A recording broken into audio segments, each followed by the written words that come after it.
সুবহানাল্লাহ আলহামদুলিল্লাহ লা ইলাহা সুবহানাল্লাহ আলহামদুলিল্লাহ লা ইলাহা ইল্লাল্লাহ লা ইলাহা ইল্লাল্লাহ মুহাম্মাদুর রাসূলুল্লাহ। ছোট হুজুরের দোয়া, বড় হুজুরের দোয়া সবই কবুল আমরা দেখতে পাচ্ছি। আমাদের মাইজা হুজুর সেজে হুজুর আছি আমরা, আমাদের দোয়া কবুল হবে না? জেলখানায় আমার প্রতিদিনের দোয়া ছিল এই 3 বছর 3.5 বছরে প্রত্যেক দিন এই দোয়াটা করতাম, আল্লাহুম্মা ইন্নী আসআলুকা শাহাদাতান ফি সাবিলিক।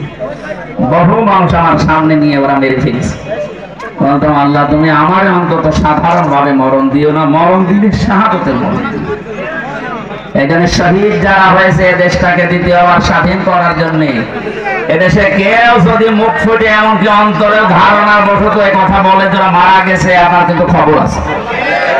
আপনি কোরআনের বিরুদ্ধে কথা বলেছে, আল্লাহ বলছে এই কথা কখনো বলবি না, মুখ দিয়ে অন্তর ধারণাও করবি না, কারণ এরা জীবিত, এমনি আল্লাহর কাছে এরা খাবার খাচ্ছে, দুনিয়ার খাবার না, জান্নাতুল ফেরদাউসের খাবার। জোরে বল সুবহানাল্লাহ।